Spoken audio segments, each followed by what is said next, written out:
cordial saludo. Estamos en el programa de Encuentro Literario. Hoy tenemos el honor y la fortuna de platicar con Fredo Arias King. Es intelectual, es editor, es escritor, es un personaje muy activo en el mundo de las ideas, un gran conocedor de lo sucedido en la Unión Soviética, es un sovietólogo, es miembro activo del Consejo del Centro Davis para el Estudio de Rusia de la Universidad de Harvard. Fredo, un cordial saludo, muchas gracias, un honor estar contigo. Gracias, Eduardo, el honor es todo mío. Bueno, vamos a platicar un poco sobre ya prácticamente más de 30 años de la caída del muro de Berlín.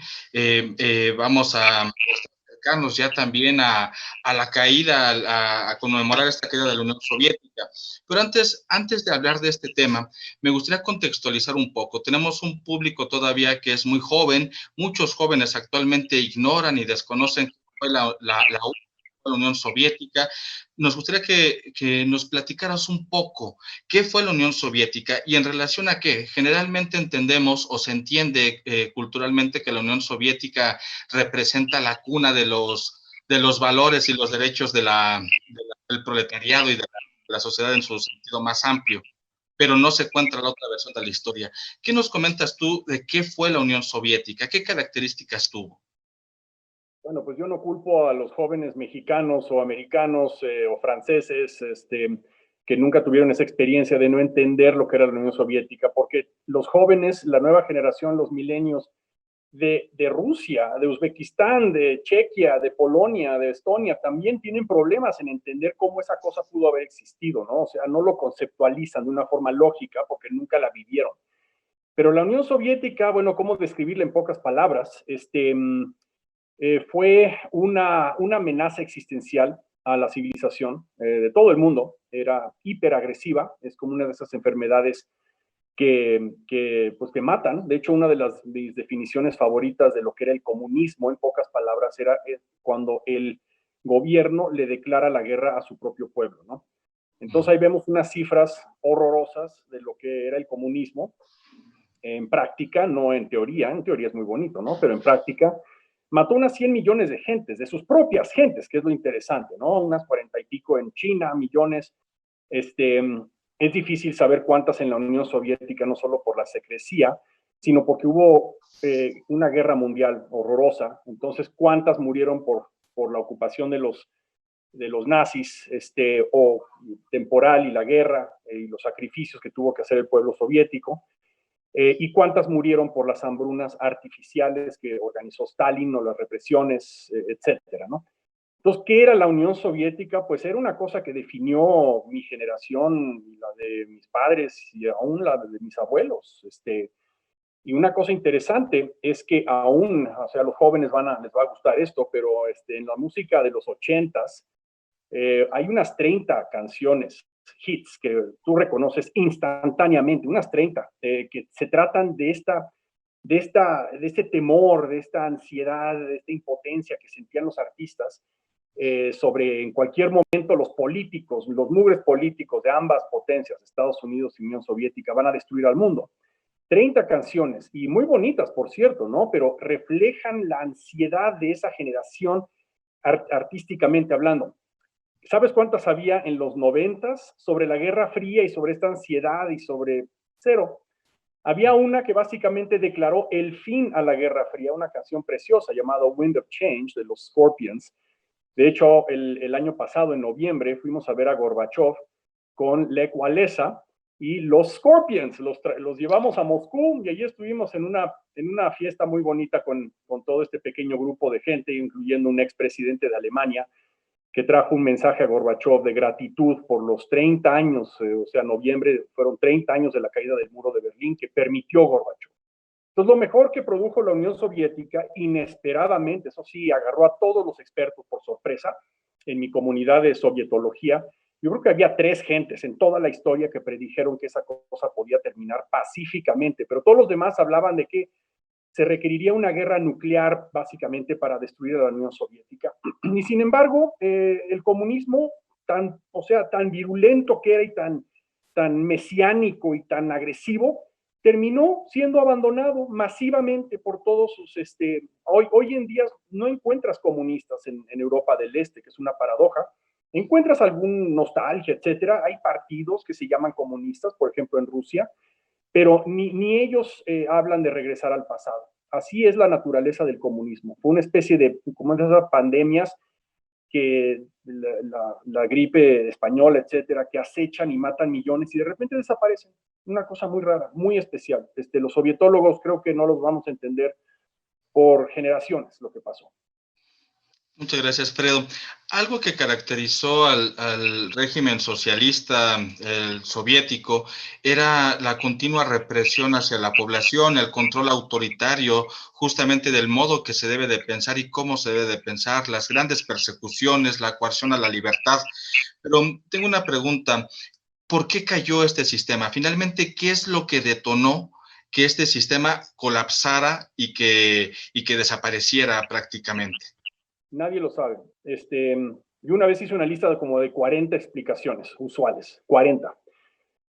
¿Cuál es mi favorita? Bueno, pues la verdad no hay una explicación. Una explicación interesante que fue hecha por Richard Pipes, que fue profesor de Harvard, entrenó a muchos sovietólogos y por 2 años estuvo en la Casa Blanca encargado de la política hacia la Unión Soviética de Ronald Reagan. Y él habló de una palabra rusa que refleja mucho la mentalidad y la cultura de los rusos, que, o sea, obviamente uno cuando habla de la Unión Soviética y del comunismo mundial, uno tiene que hablar de Rusia, no puede evitarlo, ¿no? Entonces, Rusia, pues, fue digamos, el primer país comunista después de un golpe de Estado en 1917, que impuso el comunismo a la población, pero Richard Pipes hablaba de que hay una palabra Grozny, Iván Grozny, de hecho, Iván el Terrible, pero él habla de que es una traducción incorrecta. Grozny más bien quiere decir el que inspira temor y admiración al mismo tiempo, ¿no? Octavio Paz diría que en mexicano sería chingón, ¿no? Grozny. Entonces, mira, qué chingón, el presidente que roba, que mata, qué chingón, ¿no? Entonces los rusos tienen esa patología que tenemos en México, nada más que a la N potencia es el problema, ¿no? Entonces, cuando hay un líder cruel que mata por millones, como Stalin, los rusos lo admiran, lo temen, pero cuando hay un líder decente, un ser humano que no mata, que no abusa, que no humilla, que no te obliga a pensar como él quiere que pienses, un Gorbachev, por ejemplo, los rusos le pierden respeto. Entonces, la teoría de Richard Pipes es muy, o sea, muy interesante, ¿no? Uno no puede dejar de pensar en ella. Conociendo a Rusia, pues lo que uno lo conoce, estudiando a Rusia toda mi vida, adulta, pero los rusos en efecto así son. Ellos no tienen respeto por los que los respetan a ellos, piensan que eres débil. Entonces Richard Pipes habló de que cuando llegó Gorbachev y no mató y no usó violencia, lo cual era totalmente inusual, anacrónico a un sistema comunista, nadie sabe de dónde salió Gorbachev para o sea, pensar de una forma tan diferente, pasado toda su vida en la nomenclatura de ese sistema. Es un misterio todavía, pero los rusos le perdieron respeto. Y una vez que los rusos le pierden respeto, entonces empezó a tambalear todo el sistema, porque en esa, o sea, otra vez para tratar de hablar con los jóvenes auditorio de tuyo, seguro están familiarizados con Star Wars.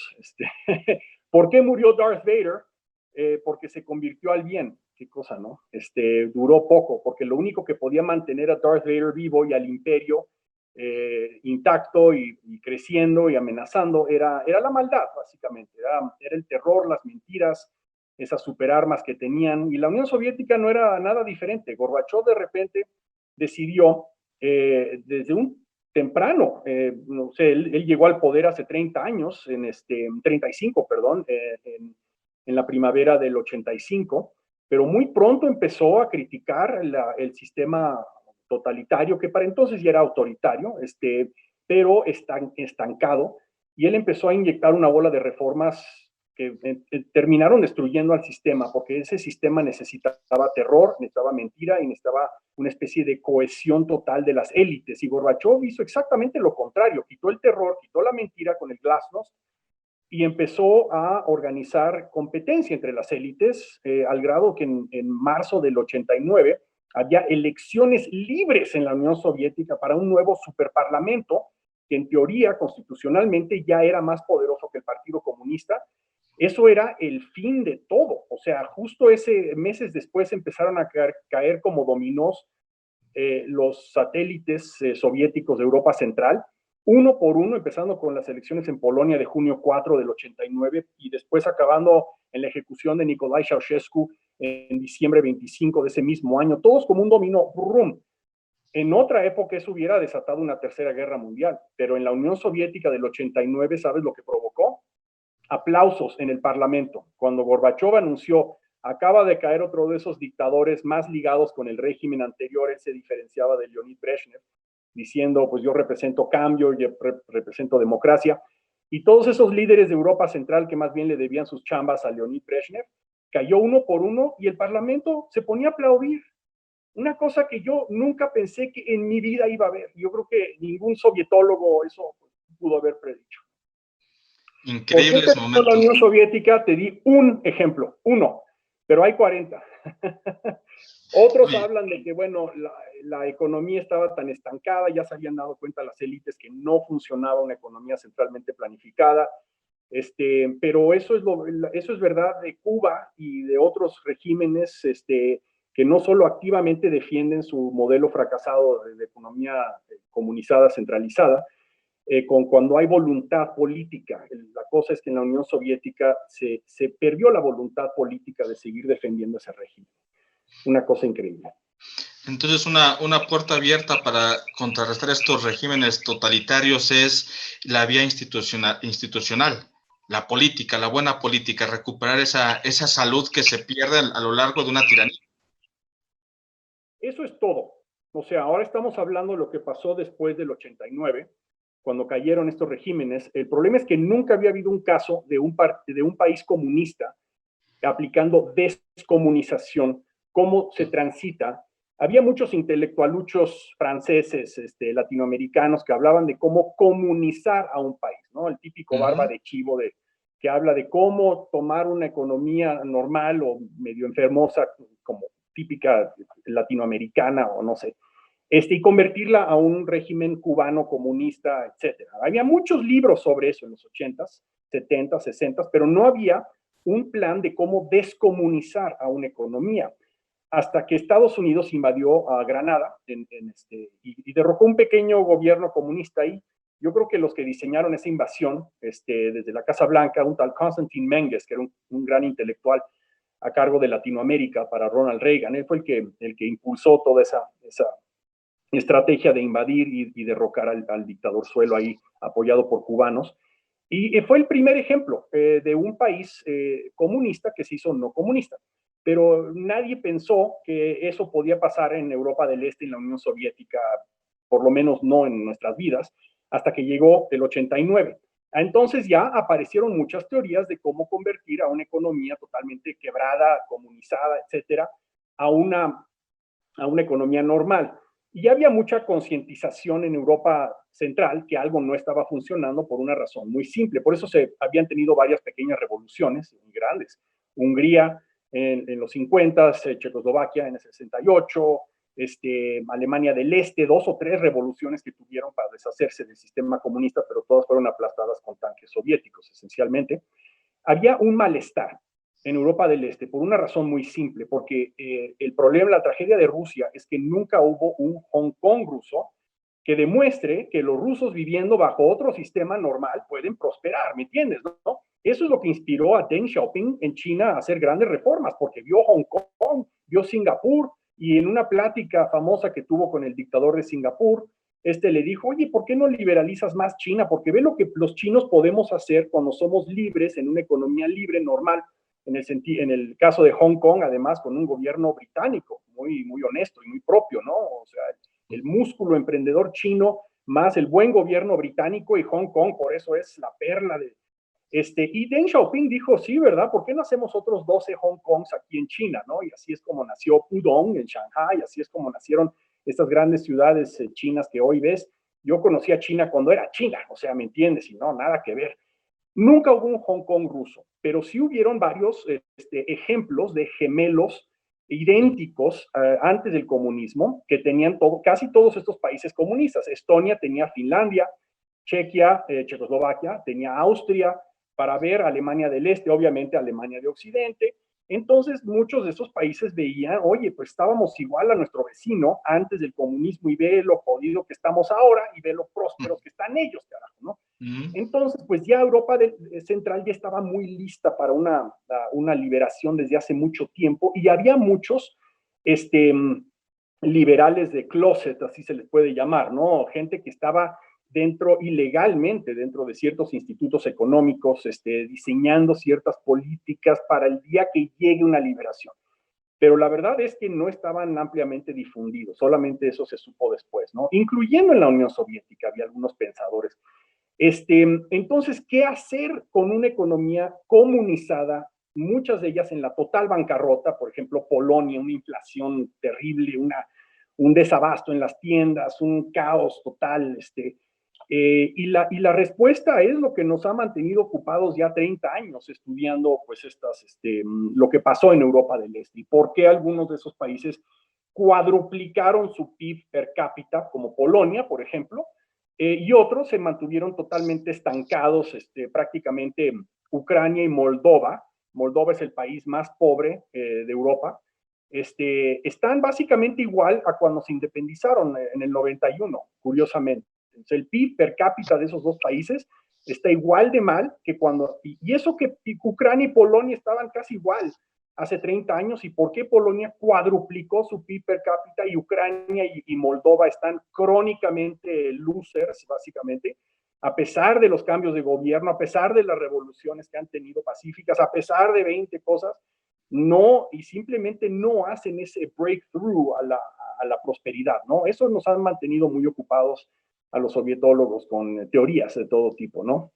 Fredo, justamente en relación a esto que nos estás comentando, ¿consideras que muchas naciones excomunistas, como las que has mencionado, siguen conservando características o rasgos heredados por la antigua Unión Soviética? Bueno, siempre van a haber cicatrices, pero ¿qué haces? ¿Qué haces con ellas? O sea, ¿qué haces con esta tragedia? O te haces el pobrecito y dices que todavía estás sufriendo después de 30 años el legado del comunismo. Es como si España todavía hablara de que Franco nos hizo y Franco nos tornó. Hay veces que tienes que simplemente poner el pasado en el espejo retrovisor. Como dijo el presidente checo Václav Klaus, es una metáfora muy pegajosa, ¿no? De que, mira, hay gente en mi país, dijo, Checoslovaquia, Chequia, que quiere nomás hablar del pasado. Para mí el pasado es como el espejo retrovisor, es bueno tener uno, obviamente, pero más bien tener un parabrisas mucho más grande para ver hacia adelante, ¿no? Entonces los países que decidieron reinventarse lo hicieron de una forma radical, algunos, impresionante, o sea, una estadística curiosa, es que Checoslovaquia era el único país al este de Suiza en la interguerra que era una democracia y próspera, el séptimo país más próspero del mundo, la Checoslovaquia de Tomás Garig Masaryk, ¿no? Porque los checos y los eslovacos decidieron tener su democracia al este de Suiza cuando se independizaron de uno de los tres imperios que colapsó después de la Primera Guerra Mundial. Es cuando estos países esencialmente aparecieron en el mapa, antes no existían, excepto Polonia y uno que otro, pero el grueso de ellos eran parte de algo más grande, ¿no? Pero los demás países decidieron pues tener sus dictaduras nacionalistas, que muchas de ellas hasta acabaron aliadas con Hitler, así de vergonzoso, ¿no? Pero hoy en día tenemos más, o sea, unos 13, 14, 15, depende cómo lo quieras medir, democracias consolidadas donde antes no había. En otras palabras, uno puede reinventarse y a veces radicalmente. Es algo que no, eso no cabe en el debate, desgraciadamente, en Latinoamérica. En Latinoamérica pensamos que, bueno, pues la época de la colonia y quién se jodió a quién y que nos invadieron y que nos quitaron y nos robaron y así siempre va a ser. Entonces, por eso esta mentalidad de que si queremos prosperar es a expensas de otro, ¿no? Mientras en algunos de estos países, por más mal que estaban antes, o sea, Rumania, que son latinos, por cierto, entonces pues, podemos aprender algo de ellos también. Rumania tuvo una pésima transición, pero aún así Rumania está 1000 veces mejor de lo que ha estado en toda su historia, toda, no solo el comunismo antes, o sea, cuando tenían esas monarquías corruptas y, o sea, no, Rumania nunca ha estado mejor en su vida que ahora, aunque es el segundo país más pobre de la Unión Europea, está 1000 veces mejor. Entonces, un país se puede reinventar. Okay. Escapar de su historia, escapar de su historia. Eso es algo interesante, cuando la historia no te ha dado más que puras desgracias y lágrimas y eso, uno se puede reinventar, pero requiere algo de liderazgo, es el problema. Hay veces que faltan esos líderes o traicionan a la transición, que es lo que pasó en México y es lo que pasó en varios países de Europa del Este también. Esta cuestión de reinventarse o superar este pasado masoquista que muchos siguen conservando y explotando como una herida que quieren hacer sangrar justamente para conservar estas esencias emocionales. ¿Qué opinas tú de lo siguiente? Pareciera que el capitalismo a lo largo de esta historia económico ha tenido una muy mala difusión cultural. La industria cultural le ha jugado muy mal en el sentido de, por ejemplo, una muy mala prensa para el capitalismo, pero una muy buena prensa para el socialismo, para los comunistas. Los yanquis malvados, los ingleses imperialistas y los soviéticos que derrotaron a los nazis. ¿Por qué no se habla en los centros de educación serios, en los centros universitarios, sobre los crímenes del socialismo, sobre los crímenes comunistas como los gulags, como la cantidad de muertos que dejó la Revolución Rusa? Mató a más de 1,5 millones de personas y luego 30 millones por el frío y por el hambre, y luego todo el periodo de Lenin y de Stalin. ¿Por qué no se logra superar esta parte? ¿Qué podemos hacer justamente? O más bien, ¿por qué hay este tipo de forma de prensa favorable para unos y desfavorable para otros cuando la realidad muestra otra situación? Ni idea. Es una especie de vulgaridad de los intelectualuchos. Sí. Ese es el gran problema y la gran tragedia. Pero al mismo tiempo eso crea anticuerpos. Yo he conocido a muchos grandes pensadores liberales, jóvenes, medianos y viejos, que tuvieron pues una formación marxista en las escuelas y una bola de profesores barbas de chivo que les decían que la Unión Soviética era lo máximo y que proveía y daba de mamar a los niños, a los ancianos, o sea, y toda esta basura, pues se la creyeron en alguna ocasión de jóvenes, porque son vulnerables, los jóvenes pues quieren rebelarse ante algo, ¿no? Lo que dijo Churchill, ¿no? Si eres joven y no eres izquierdista, no tienes corazón; si eres viejo y no eres conservador, no tienes cerebro. Pero lo bueno es que estos se graduaron y ya con esos anticuerpos de la universidad, como una especie de virus del polio atenuado que les dieron, ya no les dio el polio de verdad después. Entonces, sí, esos barbas de chivos, a pesar de que no tienen las mejores intenciones para nuestras sociedades, de todos modos tienen su función, como las bacterias que mantienen los tanques sépticos fluyendo. Muchas veces esos izquierdistas hacen el ridículo sin saberlo. La gente no se da cuenta en ese momento, pero cuando crecen, de repente se convierten en los más grandes defensores de las libertades democráticas, liberales que tenemos a duras penas en el mundo occidental.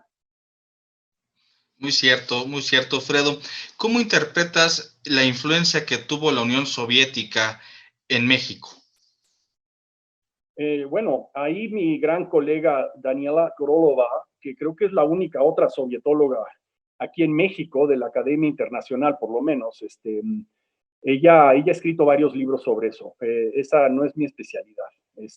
Daniela Grolova escribió un libro llamado, es una checa retirada aquí en México, de hecho, el Triángulo Imposible, lo recomiendo, sobre cómo la Unión Soviética en México y Cuba y Estados Unidos y México obviamente hubiera sido la joya de la corona del comunismo mundial si hubieran podido capturar a México, y cómo México pues básicamente se defendió contra estas incursiones y cómo jugó muchas veces un doble juego pues para sobrevivir como país independiente, etcétera, y había muchos comunistas en México y en el gobierno, y sin embargo no pudieron nunca imponer un terror leninista en México, porque mucho de eso lo han contestado otros, pero yo no me atrevo. Mejor invitar a Daniela Grova.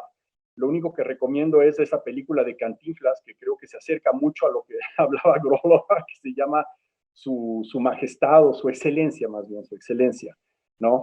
De cómo la competencia entre Estados Unidos y la Unión Soviética en México, bueno, se llamaba Los Cocos en la película de Cantinflas, pues no se pudo implementar simplemente por este cantinflismo que tenemos acá. Eso, de hecho, es una teoría política de muchos regímenes que en teoría deberían ser muy represores, pero no tienen, digamos, la organización para poder ser verdaderamente represores. Moldova, por ejemplo, después del 2001, que ganó el Partido Comunista. Y esa es otra cosa interesante del comunismo. La gente normal no vota por el comunismo. Solamente han habido 2 casos en toda la historia de la humanidad donde un partido abiertamente comunista, no socialdemocrático y después, se quitan la máscara estando en el poder como Allende, no, abiertamente comunista, en una elección que ellos no organizaron. A nivel nacional, con más del 50% del voto, solamente 2 veces han ganado en el mundo. Entonces, una de ellas fue Moldova en el 2001, y yo estuve yendo mucho a Moldova para apoyar a la principal fuerza opositora disidente contra esta imposición, el Partido Cristiano Demócrata, que en ese caso era la punta de lanza contra el comunismo, y se alió con demás fuerzas socialdemocráticas, liberales, etcétera, contra el intento del presidente Voronin de volver a imponer un comunismo crudo y primitivo en Moldova. Y se le salió el tiro por la culata a Voronin, porque Moldova es tan jodida y tan pobre y tan desorganizada que, a pesar de todos sus intentos, no pudo imponer el comunismo en Moldova. Entonces, yo creo que la respuesta está ahí. Si entrevistas a Daniela Grolova o algún otro experto sobre exactamente este triángulo imposible, ¿por qué en México no pudo Luis Echeverría, por ejemplo, mantenerse en el poder y declararse un dios rey, etcétera, y tuvo a fuerzas que poner a Jolopo, otro imbécil ahí, y darle órdenes, a pesar de todas las órdenes que le daba Echeverría en Los Pinos, etcétera? El PRI y sistema terminó por perder, ¿me entiendes, no? ¿Por qué en México se intentó hacer un autoritarismo, pero se les resbaló de las manos? Eso es otra rama de la politología, por cierto. Claro. Igual en Moldova, intentaron y no pudieron. Claro, ¿qué opinas de López Obrador actualmente con esta cercanía con el socialismo, con el Foro de Sao Paulo, con estas ideologías retrógradas, muy a la Echeverría que ya comentas? ¿Qué opinas de López Obrador? Bueno, pues es obviamente una pregunta muy cargada, pero para mí López Obrador es un fenómeno muy positivo, a fin de cuentas, por una siguiente razón. Como hablé del virus atenuado, ¿no? Es mejor tener fiebre con una inyección que te dan en la clínica de la triple, ¿no? Todos nos tocó. Y no después que te dé el polio de verdad, ¿me entiendes? ¿No? Entonces, el problema de México, Eduardo, es que nunca hemos dado un brinco hacia la lógica actual de que han pasado muchos otros países por regímenes socialistas duros, ya sea bajo la democracia o bajo la dictadura. Y te voy a dar el ejemplo de Suecia. Todavía se habla de Suecia como si fuera un paraíso donde el gobierno te cuida y tú lo único que tienes que hacer es tocar la guitarra todo el día y el gobierno te da de mamar. Obviamente para los latinoamericanos, que somos una punta de huevones, nuestra clase intelectual, qué paraíso donde el gobierno te da, ¿me entiendes? Y todavía usan el ejemplo de Suecia. Suecia quebró en los años 90. O sea, una cosa de Suecia, que ha tenido una democracia pues toda la vida, pero Suecia era un país liberal clásico, es increíble, era tipo Hong Kong, o sea, en los años 1910, 1920, etcétera, the Roaring Twenties, ¿no?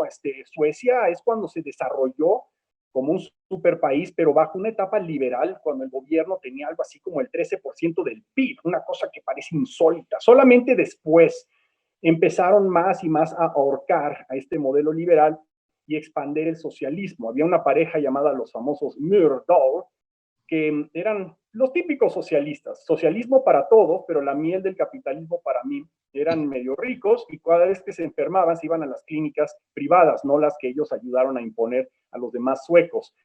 Pero este modelo básicamente explotó. Hubo una ocasión en los años 90 cuando el Banco Central de Suecia, para tratar de controlar ¿cómo se llama?, el derretimiento económico, tenía unas tasas de interés así como el 500%, una cosa insólita, ¿no? Suecia, país bananero, y llegó el gobierno de Carl Bildt a tratar de reformar todo eso. Hoy en día Suecia no es un país socialista, ¿me entiendes, no?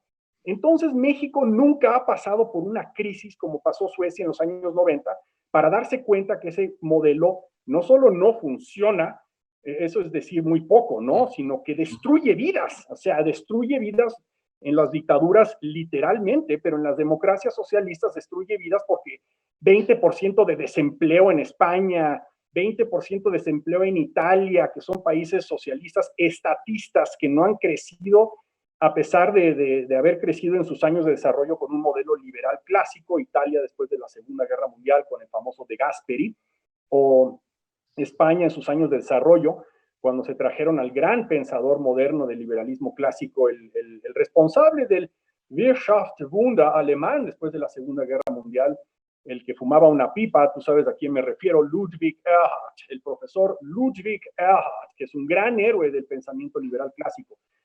Alemania para el 53, o sea, de las cenizas totales, una destrucción total en la Segunda Guerra Mundial, en el 53, 8 años después de su derrota total, en la economía de Alemania, y eso que eran nada más 2/3 partes de Alemania, o 3/4 partes, ya había rebasado al Reino Unido en su economía. Así de gacho, así de mal estaba administrada Inglaterra por un tal Attlee, socialista, y un gran liberal clásico llamado Ludwig Erhard en Alemania. 8 años tomó para que Alemania surgiera como el fénix de unas cenizas. Franco lo llamó a España porque ya estaba cansado de sus economistas de la falange, joder, que lo único que hacían era, bueno, pues este tipo te apoyó, así que dale un monopolio. Claro que sí, el idiota de Franco firmaba todo lo que le ponían enfrente. Entonces, como no iba la cosa bien, llamó a Ludwig Erhard y Ludwig Erhard le puso una condición. Mira, cabrón, yo me voy al menos de que tú prometas firmar todos los decretos que yo te ponga enfrente. Y al principio Franco titubeó, pero lo volvió a llamar y empezó a firmar todos los decretos de Ludwig Erhard. España triplicó su per cápita en los años 60 y 70, gracias a Ludwig Erhard, no a Franco y a su mierda y su falange y su porquería. No, Ludwig Erhard. Entonces España después regresó a la democracia, pero empezó una etapa pues socialista, pongámosle así, y que garantizan esto y que no, yo te voy a doblar el aguinaldo y el sueldo y voy a obligar que estos empresarios explotadores te paguen más de lo que el mercado dice, etcétera, y por eso España ha tenido un desempleo crónico al 20% desde entonces. Es patético, ¿no? España ha tenido de repente anticuerpos que se rebelan contra esto, pero México, y regresando a tu pregunta, Eduardo, México nunca hemos sufrido una cosa así. México es una cosa en medio, básicamente, y lo ha sido un país con un modelo socioeconómico perfectamente mediocre, al hecho de que la mitad de la población en México vive en la pobreza ya 30 años seguidos. O sea, esa época cuando México crecía y sacaba gente de la pobreza, eso todo terminó con no sé, con Díaz Ordaz, yo creo, pero después de que vino Luis Echeverría, México no ha dado golpe, cero golpe. El problema es que el mexicano promedio, si le preguntas, piensa que todo es la culpa del capitalismo salvaje y lo único que necesitamos es más socialismo, que el gobierno nacionalice más cosas, imprima más dinero y se lo regale al pueblo, como el tipo de Evita Perón. Y esta es la gente pues que se cree eso y que votó por López Obrador y que lo ha votado por él en algunas otras ocasiones o que vaya le aplaude pues a los Jolopos y a los Echeverrías, ¿me entiendes? ¿No? El problema es que México nunca ha tenido un presidente que se la juega con el modelo liberal clásico. Tuvo un tal Vicente Fox, que ganó en el 2000, que básicamente siguió con el mismo modelo semi-reformado del gángster Salinas de Gortari, pero México nunca ha tenido un líder como algunos de Europa del Este, que son verdaderos héroes, que como Ludwig Erhard impusieron, a pesar de todos los gritos histéricos de la izquierda, pero también de los conservadores, que son los principales enemigos del sistema liberal clásico, porque todos estos conservadores quieren su monopolio y quieren la mielecita en la boquita, no quieren trabajar para ella. Son los grandes enemigos del pensamiento liberal, no la izquierda, esa por lo menos es obvia, los conservadores, ¿no?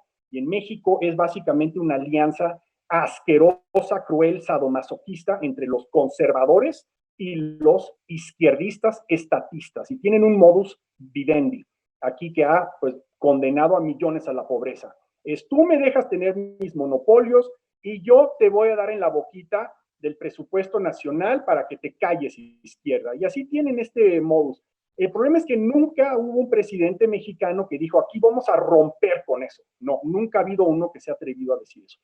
Entonces lo que necesita México es quebrar, lo que necesita México es que la izquierda demuestre su verdadera cara y que el mexicano promedio se dé cuenta, ay, pues no era el capitalismo salvaje, ¿verdad? Pancho, pues era, compadre, era pues la más izquierda y más socialismo es lo que ha afectado a este país. Este país básicamente son islas de primermundismo en un mar, en un océano de cuartomundismo a lo africano. O sea, estamos junto a la potencia económica más grande del mundo y tener estos índices socioeconómicos en México es una vergüenza total cuando otros países, aún peores que México y nada cerca de los mercados mundiales, no sé, El Salvador, por ejemplo, Perú, Chile, que sí tuvieron líderes que se la jugaron con un modelo liberal clásico, ¿verdad? A pesar de los gritos histéricos de la izquierda y de los conservadores, porque esos siempre van a existir, tuvieron líderes que impusieron un modelo liberal clásico y bajaron los índices de pobreza en esos países hiperjodidos del 70 y pico por ciento al 30 y pico por ciento y en el caso de Chile al 14%. O sea, Chile tiene un índice de pobreza igual que al de Estados Unidos, increíblemente, no estamos tan lejos de todo. Y México nunca se la ha jugado. Entonces López Obrador, al final de cuentas, yo creo que también se le va a resbalar, va a intentar obviamente hacer un chavismo aquí, pero no le va a salir. No le va a salir igual que no le salió a Luis Echeverría. Yo creo que López Obrador es además una persona muy ligera, me da la impresión, es una persona ignorante, ligera, y va a desprestigiar mucho esta idea de la izquierda. El problema es que en México no hay una punta de lanza para reinventar al país como lo hicieron otros grandes líderes en países aún más difíciles y situaciones más complejas que la de México. México no ha producido un gran líder en su historia moderna, nunca. Y yo francamente no veo a alguien que rete a López Obrador de una forma, digamos, sistemática, intelectual. Si el poder le vuelve a caer al PAN de pura chiripa en el, no sé, dentro de cuántos años, 4 años, si le vuelve a caer al PAN, pues del PAN va a hacer lo que siempre ha hecho, conservar lo que encontró ahí, ¿no? Qué lástima, cuántas oportunidades se han perdido. Y esa mitad de la población en México que vive en la miseria, y si no fuera por la válvula de escape a Estados Unidos, sería el 60% de la población. Es una vergüenza total. El problema es que en este país no existe una punta de lanza para salir de eso, no existe. Pero López Obrador, esperemos, haga su tarea histórica, arruine al país, qué bueno, porque entonces México estará listo para una alternativa, la cual no hemos tenido nunca. Contundente, Fredo.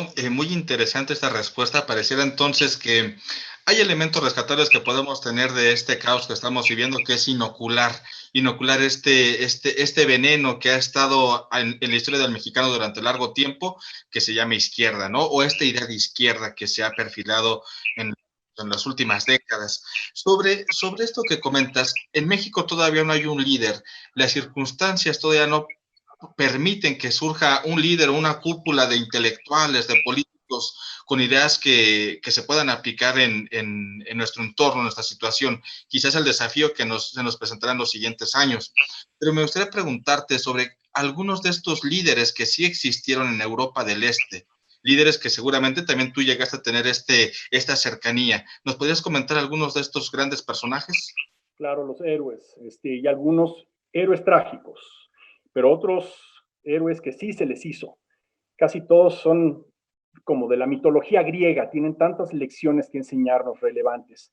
Y yo he traído muchos de ellos a México y han dado muchos discursos, pero como que se nos entró por un oído y se nos salió por el otro, desafortunadamente. Yo traje a México varias veces, bueno, 2 o 3, a Mart Laar, que fue el líder más contundente de toda Europa del Este, de Estonia. Estonia, el problema es que es un país muy chiquito, entonces en México, que siempre buscamos pretextos para no hacer las cosas, es parte de nuestra cultura, ¿no? Pero no, lo que pasa es que Estonia no puede ser un buen ejemplo porque es de 1.3 millones.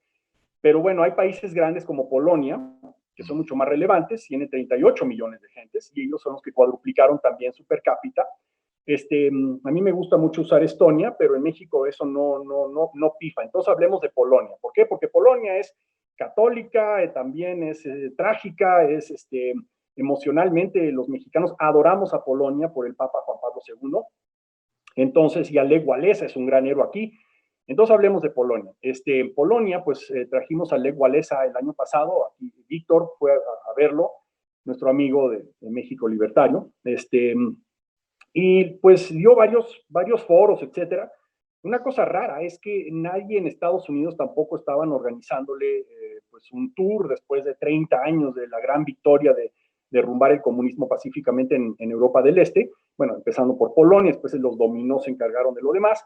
En Estados Unidos tampoco le estaban organizando, entonces pues yo me encargué de eso y lo llevamos a varios lugares de Estados Unidos relevantes, varias instituciones, habló ante el Congreso de Estados Unidos, la Casa Blanca se enteró que estaba Lech Walesa y el vicepresidente Pence Mike Pence lo invitó a su oficina y estuvimos muy divertido, pero Lech Walesa ahorita está haciendo mancuerna y muy acertado, por cierto, acaban de publicar un libro juntos con una persona mucho menos conocida, pero que para los sovietólogos es uno de los dioses del Olimpo, especialmente de los que estudiamos también reformas económicas y no solo políticas. Se trata del profesor Leszek Balcerowicz. Profesor Leszek Balcerowicz, que fue a Estados Unidos con nosotros, pero no vino a México, esperemos que eso cambie pronto, fue el arquitecto de las reformas económicas a lo Ludwig Erhard, a lo liberal clásico, a rajatablas, ¿no? Y es por eso que Polonia empezó a hiperdesarrollarse y sacar a millones de gentes de la pobreza, habiendo sido el hazmerreír de Europa, con inflación, con colas para todos, papel de baño, o sea, tú ves esas películas de los años 80, no puedes creerlo, viendo a Polonia hoy. Nadie se burla de Polonia hoy. De hecho, Polonia en la crisis financiera del 2008 fue el único país en Europa, no estoy hablando de Europa poscomunista, en toda Europa, que no entró en recesión, el único. O sea, así de robusta es la economía polaca. Entonces, el profesor Leszek Balcerowicz, que aprendió mucho de previos ejemplos liberales clásicos, a fin de cuentas, los liberales son los únicos que tienen un programa económico coherente, los únicos, de la coalición democrática. Estoy hablando, o sea, mucha gente no se da cuenta que los cristianodemócratas, por más buenas gentes que sean, y no van por ti a las 3 de la mañana, y son súper lindos a la hora de resistir una dictadura. En la política exterior, los cristianodemócratas también son bellísimos, nunca provocan crisis con otros países, pero en la política económica son un cero a la izquierda, son peor que inútiles. Yo he visto tantos países estar jodidos porque los cristianodemócratas pretenden que tienen un programa económico cuando no lo tienen. Y cuando le aciertan, por homeopatía y brujería que tienen el programa económico, es porque básicamente adoptan las ideas de algún liberal que fue el primero que se les presentó y dijo, yo voy a ser tu ministro de Economía, ok, adelante, ¿no? Pero porque no tienen un programa. Si tú vas a la Konrad Adenauer y por más dinero que tengan, por más buenas intenciones, y tú les dices, bueno, pues yo quiero una política económica cristiano-demócrata, y te dan una bola de libros y vas y los lees, son puros clichés inútiles, ¿no? Entonces el PAN, desafortunadamente en México no tienen una política económica coherente. Lo único que hicieron fue poner a los economistas de previo régimen, un tal Paco Gil, etcétera, ¿no? Eso es los cristianodemócratas. Los conservadores no solo no tienen una ideología, tienen una mentalidad que es peor. Tú dame mi monopolio y yo te dejo en paz. Y eso que son parte de nuestra coalición democrática, que Dios nos proteja. Y después están nuestros hermanos, los socialdemócratas, que es muy diferente a un comunista, a un socialista duro. De hecho, Adolfo Hitler, la única cosa coherente que dijo en su vida fue que con un comunista convertido puedes hacer un excelente nazi, pero los socialdemócratas no tienen remedio. O sea, en otras palabras, que he cumplido a los socialdemócratas, de que es gente pues inofensiva, hippie, idealista, es parte de nuestra familia democrática. Cuando un verdadero socialdemócrata gana las elecciones, no viene por ti a las 3 de la mañana, eso sí te va a arruinar la economía, porque tienen unas ideas súper desacertadas. El problema también de México es que no solo no tenemos una ideología liberal, tipo, la tenía México con Flores Magón, o sea, los hermanos Flores Magón, grandes pensadores, el hijo del Aguizote. No sé qué pasó, que en México desapareció todo eso, desapareció. El problema de México también es que no hay una izquierda liberal clásica. De repente había un tal Chucho en el PRD que hablaba como un gran socialdemócrata verdadero, etcétera, pero la verdad es que eso nunca tomó raíz. Solamente la izquierda retrógrada, radical, que quiere el modelo venezolano y nicaragüense para México, esa es la que prospera, desafortunadamente, ¿no? Entonces, ¿qué héroes hay en Europa del Este? Lech Walesa, el gran liberador de Polonia, pacífico, o sea, una liberación del libro de texto, o sea, hubo intervención divina ahí, te puedo aburrir con los detalles, pero fue una liberación pacífica, porque le encontraron el punto débil. Eso es una cosa que yo dije en la Academia de Sovietología el año pasado, en noviembre, cuando traje a Wałęsa a mi panel a hablar de 30 años del 89, de ese Annus Mirabilis. Y ya hay un consenso muy fuerte entre los que estudian a Polonia a profundidad de lo que pasó con el sindicato Solidarność ¿cómo se llama?, en 1980, en sus famosas huelgas, que por cierto produjeron esa canción de Bono, de U2, New Year's Day. No sé si sabías eso, ¿no? Que esa canción fue dedicada a las protestas pacíficas del sindicato Solidarność. Pero larga historia es que ellos le encontraron el punto débil al sistema comunista. Después de muchos intentos de millones de gentes que activamente se opusieron al comunismo en los países comunistas donde se impuso y murieron en el intento, porque Lech Wałęsa fue el único que sobrevivió logrando el fin pacífico del comunismo, ¿no?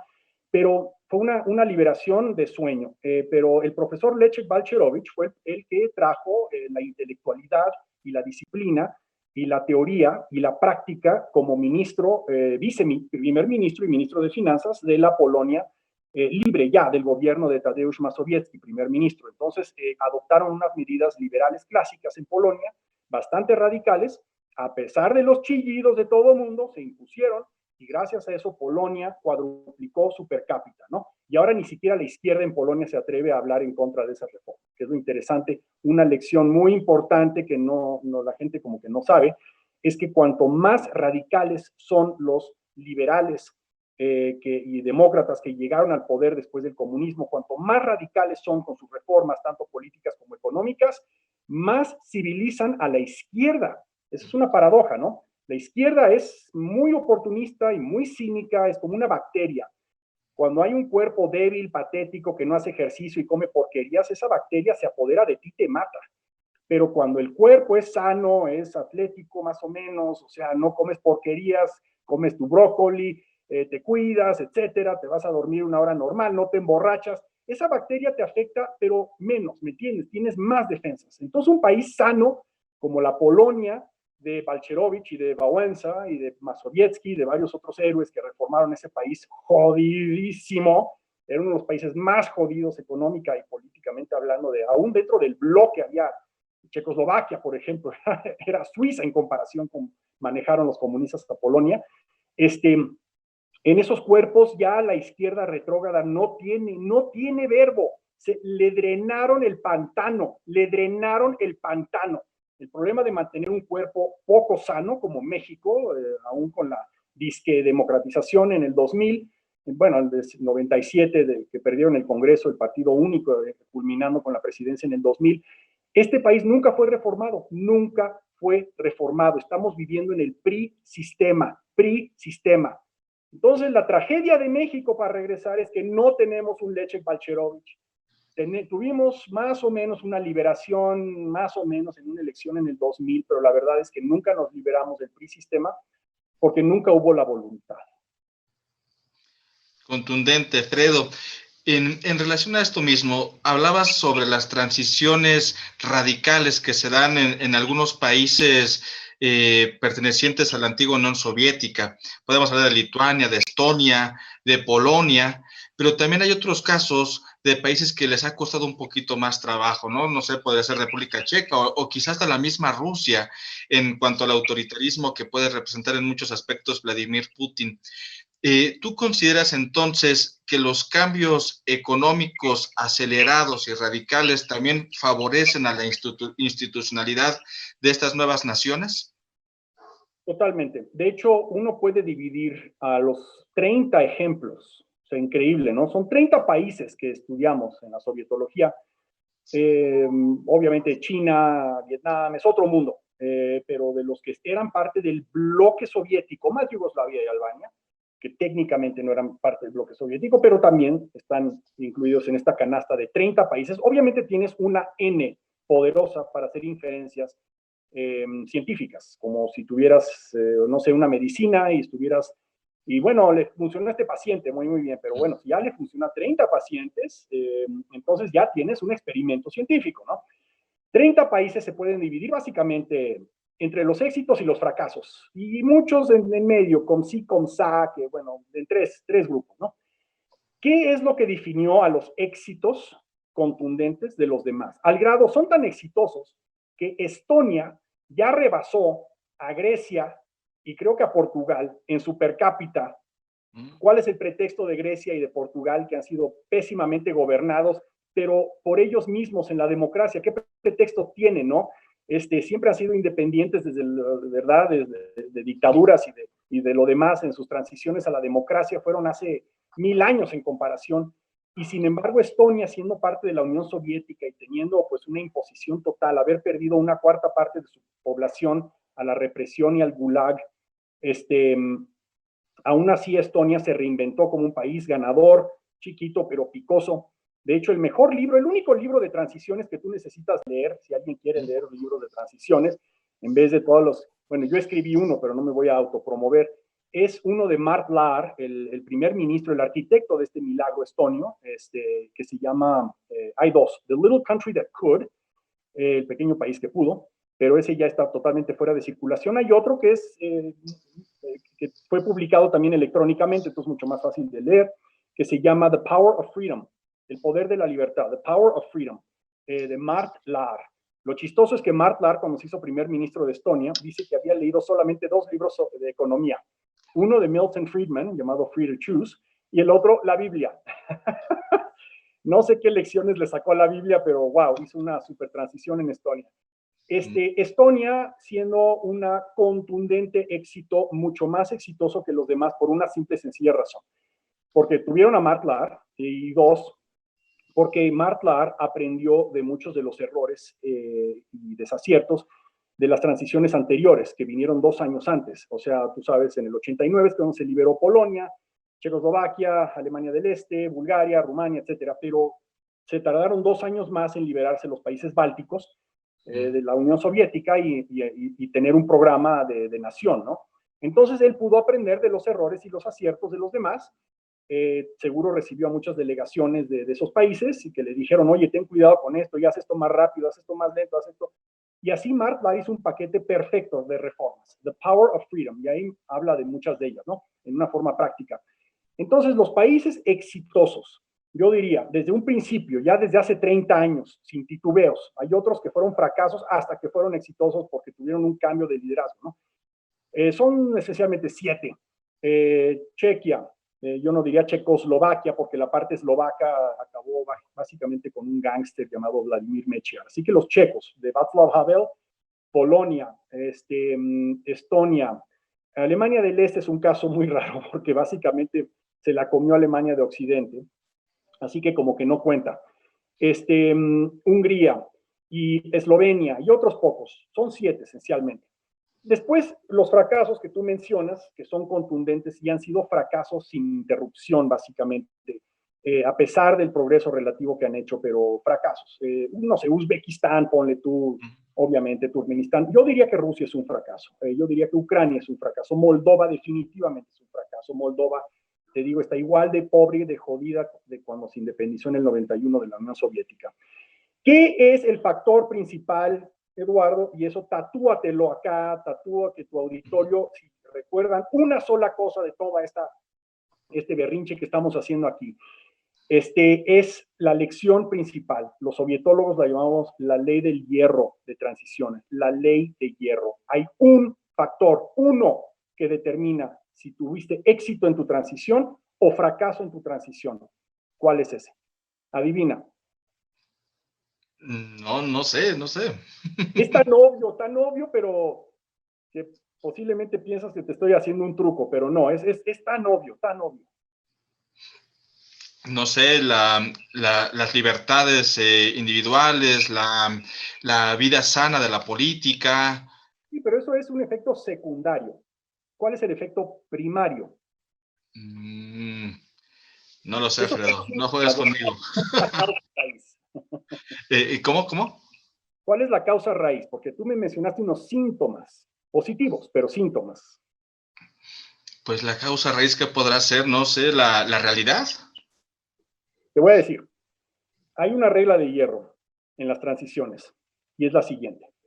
Cuanto más participan las élites del previo régimen en la nueva realidad post-liberación, peor le va al país y no hay una sola excepción en esos 30. Es una línea correlativa perfecta y causal, yo diría. Es casi un 1 en las estadísticas, eso es perfecto. En otras palabras, los países que se liberaron del comunismo, pero se atoraron con las mismas élites provenientes del previo régimen, ahora sí ya democráticos, rositas y con flores, y no, pero gente que sirvió activamente al sistema del previo régimen, al sistema totalitario, autoritario del previo régimen, cuanto más participan ellos después de la liberación, peor le va al país y no hay una sola excepción. En otras palabras, los éxitos se deben a lo que dijo Václav Havel, el gran líder de Checoslovaquia, el gran disidente, dramaturgo, presidente, 13 años fue presidente. Dijo, yo prefiero inexperiencia temporal a sabotaje permanente. Prefiero inexperiencia temporal a sabotaje permanente. Muchas veces las grandes tragedias es cuando ganaron los demócratas, no tenían idea que iban a ganar, o sea, porque los activistas democráticos, disidentes, tienen que ser ligeramente masoquistas para, ¿verdad? Para retar un régimen así de horroroso con toda la muerte que representa y cárcel. Havel mismo pasó 5 años en las cárceles y eso de enfermo pulmonar, o sea, por eso el pobre Havel murió pues, relativamente joven al final. Pero este mismo masoquismo que los ayuda a sobrevivir en un sistema y retarlo, una vez que ellos se encuentran en el poder, este mismo masoquismo muchas veces se manifiesta en que no cambian las cosas. Eso le pasó a los eslovacos de la tercera parte de la Federación Checoslovaca, que llegaron al poder junto con Havel, no supieron qué hacer y le entregaron el poder a un tal Vladimir Mečiar, el gángster excomunista. Lo mismo pasó en México, por cierto, Eduardo. Estos panistas que llegaron al poder, dice la Alianza por el Cambio, etcétera, ¿qué es lo primero que hacen? Ponen en el poder Vicente Fox como su secretario particular que se encargó de poner al personal de mandos medios en todo el gobierno, un tal Durazo. ¿Te suena algo familiar hoy en día? Un tal Gertz Manero a cargo de las policías políticas federales del país, ¿verdad? El que controla las policías políticas controla al narco en este país también, porque se hace como un mediador, ¿no? Y a cargo de la economía puso a un tal Gil Díaz, ¿no? Paco Gil se llamaba, ¿no? Gente de previo régimen, duros y podridos, y cuanto más podridos, mejor. 2 de los 3 están ayudándole al PG ahora a consolidar su dictadura, ¿no? Entonces el PAN, hay que decirlo abiertamente en este país, es la prostituta del previo régimen. La tragedia de México es que tenemos una punta de lanza, un partido político que quiere a México como México de siempre, el México mediocre, ¿verdad? Eso se llama PRI. Hay otro que quiere a México como Nicaragua, ¿no? Y está en el poder ahora. Hay otro que quiere quiere al primero como su prostituta, que se llama el PAN, ¿verdad? Yo no sé quién es peor, el gángster o su prostituta, porque por lo menos con el gángster puedes negociar, ¿no? Oye, déjame en paz acá, porque, bueno, a ver, siéntate y negociamos, ¿no? Cuando yo iba con el PAN y les decía, tenemos este grave problema, básicamente lo único que respondían era, estaban como que pintándose las uñas. Yo no sé, dile a mi gángster, dile, yo soy nada más la puta aquí, ¿no? Perdón por ser tan campechano. Pero eso era, en México, los que queremos a un México como Costa Rica, no tenemos partido, no hay punta de lanza en este país. Los que queremos a México como Polonia, México como Chequia, como Estonia, como Taiwán, como Costa Rica, no tenemos un partido en este país. Esa es la tragedia, Eduardo. El que funda ese partido debería de ganarse el premio Nobel. Hubieron intentos, de hecho, un tal René Bolio, expanista, asqueado de toda básicamente la prostitución de ese partido al PRI sistema, todos los fracasos, que no eran fracasos, eran crímenes políticos, porque ellos sabían exactamente lo que estaban haciendo. Fox le dio el 90% de su gabinete, el poder real, si se puede medir de alguna forma el poder real, el 90-95% estaba en esas 3 posiciones, todas a lo peor del previo régimen. Policías políticas, oficina presidencial y acceso a él, por lo tanto, y finanzas, economía, o sea, eso fue un golpe mortal. No hubo transición en este país. Entonces, a regresar a la regla de hierro, Eduardo, ¿quieres saber por qué México está tan jodido? Porque tuvimos un traidor en Los Pinos en el 2000 y otro 6 años después. Uno pensaría que ya aprendieron su lección. No. ¿Qué hizo Felipe Calderón? Fecal. igual, puso a lo peorcito del previo régimen en los altos mandos, los grandes chingones, ¿verdad? Los puso en los altos mandos y ahora estamos viendo cómo uno de ellos lo arrestaron en Estados Unidos y va a hablar, ¿me entiendes? Pero el PAN es una fuerza que debería de ser disuelta, francamente. Después de la traición y de los crímenes contra las fuerzas vivas de este país que estaban rezando toda su vida que México fuera como Costa Rica, los traicionó de una forma asquerosa y vil, sabiendo. Yo publiqué varios artículos, empezando en el 99, en los órganos oficiales del PAN, una cosa llamada Bien Común y Gobierno y otra cosa llamada Kratos y en los periódicos que leen los panistas como Reforma o Le Universal, etcétera. Yo publiqué todo esto en el 99 en adelante. ¿Tú crees que pusieron atención? Absolutamente no. Qué tragedia, ¿no? Los que no tuvieron traidores, los que no tuvieron un PAN, sino un Isamalit en Estonia o un Solidarność en Polonia, un foro cívico en Checoslovaquia, ellos les fue mucho mejor cuando tuvieron básicamente la ideología de Václav Havel. Prefiero inexperiencia temporal a sabotaje permanente.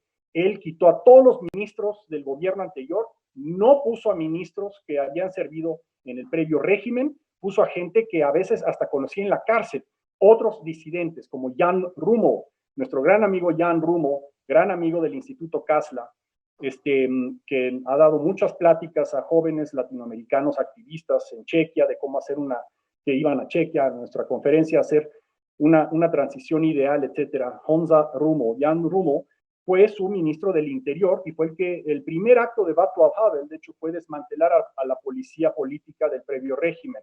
Se llamaba la STB, lo cual no es tan difícil porque los conocía personalmente, lo arrestaban y lo metían a la cárcel, ¿no? Entonces, él puso a pura gente disidente y gente normal, gente de la sociedad civil que no había sido activa perpetradora del previo régimen en los cargos más importantes de su nuevo gobierno. Eso es lo que distingue a los ganadores de los losers. Y México es un loser por diseño, Eduardo, por diseño de sus élites. Memorízate eso. Muchas gracias, Fredo. Y justamente esto es algo muy importante a partir de todo lo que nos has compartido. Estamos viviendo un momento histórico muy interesante, entrañable, ante inocular el veneno, pero que también surge una nueva punta de bandera que abra camino. Y en eso estás tú, por ejemplo, con todo este recorrido que has hecho. Necesitamos a gente como tú, a oportunidades como esta, lo que estás haciendo en el Instituto Kasla. Que me gustaría preguntarte qué tienes programado, qué viene más adelante con Kasla, y si quisieras comentarnos un poquito de lo que están haciendo para el público amplio que tenemos, que se entere de que hay algo tan importante como esto. Bueno, pues Kasla tiene una misión. Tú entrevistaste el otro día a Tamara Sujú, que es la joya de nuestra corona en el Instituto Kasla. De hecho, sabes que en cualquier momento la Corte Penal Internacional va a dictaminar si abren un caso penal contra Nicolás Maduro.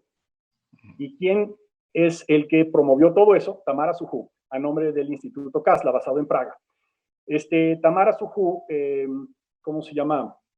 Es la gran abogada venezolana de los derechos humanos, y la descubrimos cuando fuimos a Venezuela. Y una cosa, pobre Venezuela, caray.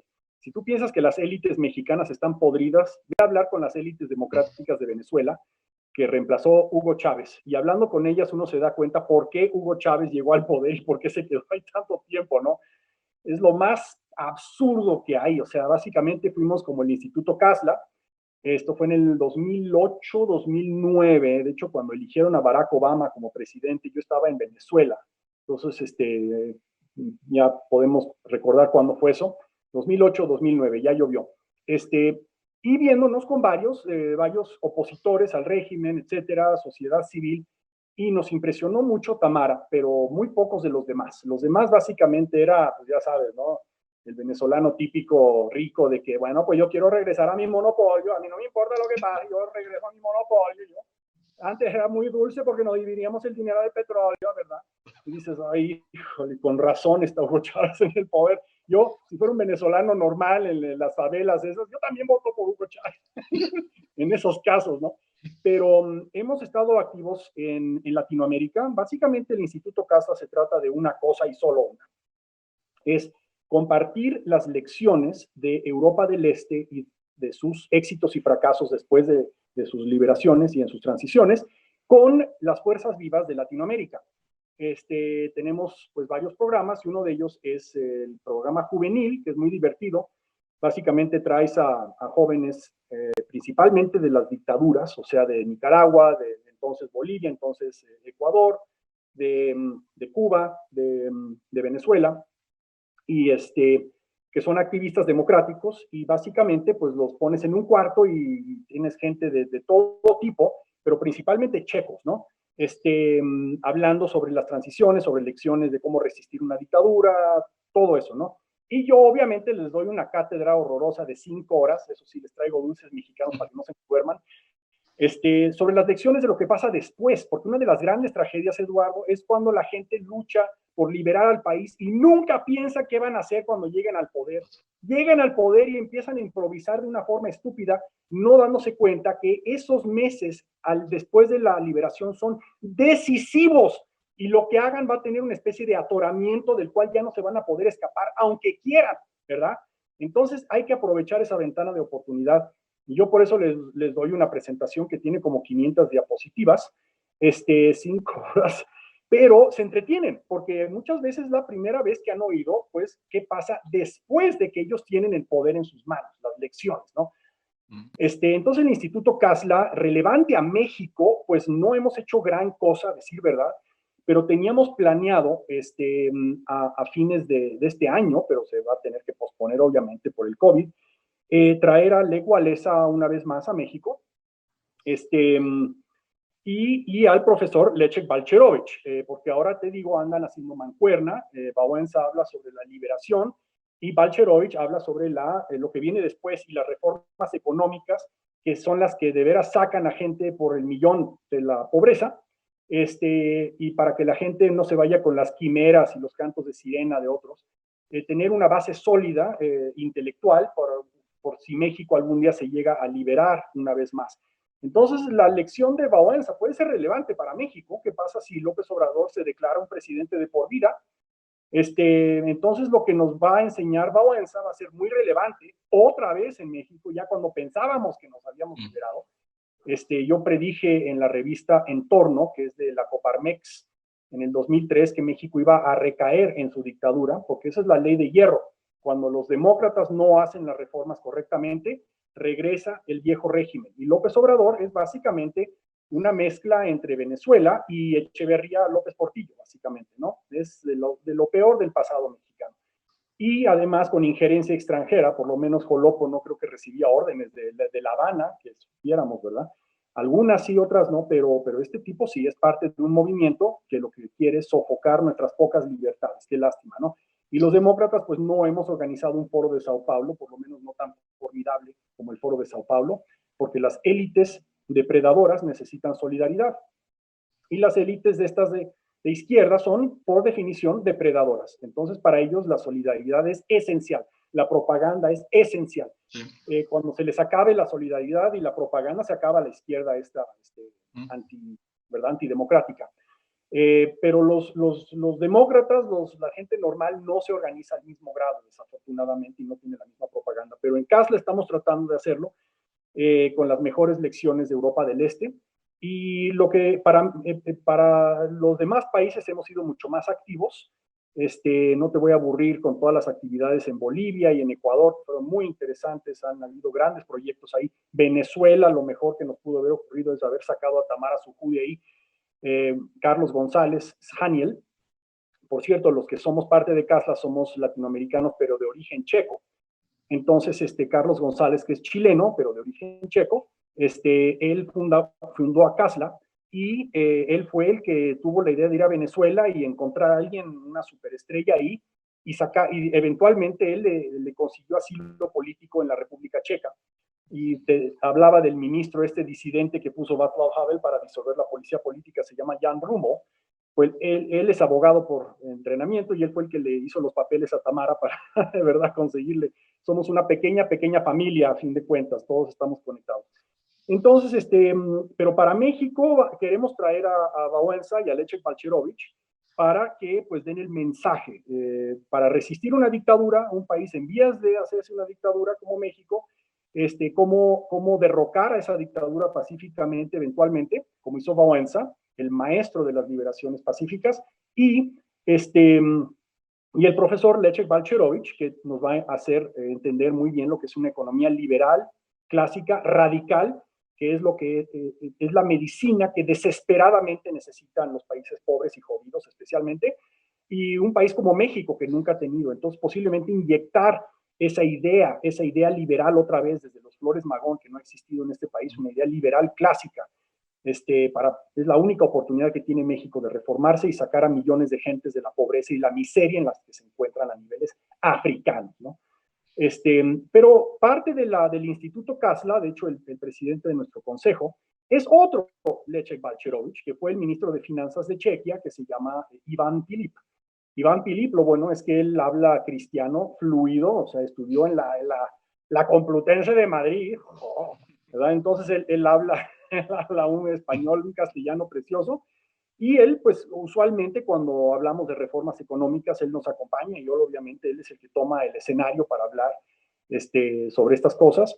Entonces, pues sí, vamos a concentrarnos en eso, Eduardo, en traer a los héroes de Europa del Este una vez más, ahora que ya son más relevantes, porque cuando los trajimos a principios de los 2000, cuando yo estaba gritando como una Casandra de la mitología griega y nadie me ponía atención, pues los veían como una curiosidad y los invitaban a comer, pero lo que nos dijeron no entró en la conciencia nacional, para nada. Pero ahora creo que ya la sociedad mexicana está más preparada para ¿verdad? Para sus enseñanzas.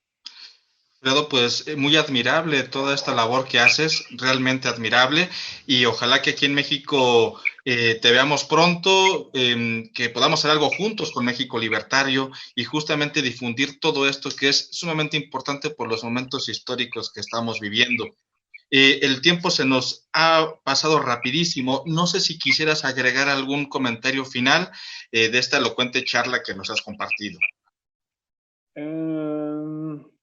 Pues que las gentes congregadas alrededor de ustedes son las que no son las mejores que pueden sacar a México de su estado mental miserable y masoquista, son las únicas que pueden hacer eso, las únicas. Y es lo que yo les digo a los jóvenes bolivianos y venezolanos, cubanos que vienen a Praga, o cuando les organizamos algún seminario en Latinoamérica y les hablamos de que lo que ellos hacen no solo es útil, es indispensable para que algún día su país pueda ser el próximo ejemplo de cómo un país jodido, masoquista como México, se puede reinventar radicalmente. Ha habido muchos ejemplos y algún día esperemos que México también pueda hacer lo mismo. Así tendrá que ser, Fredo. Gracias a la labor de personas como tú. Te agradezco mucho esta charla, ha sido muy interesante, muy elocuente, esperemos que haya más. Y bueno, nos queda más que despedirnos, agradecerles a todos. Este ha sido el Encuentro Libertario con Fredo Arias King. Les agradecemos mucho su tiempo y seguimos en estas emisiones. Muchas gracias a todos.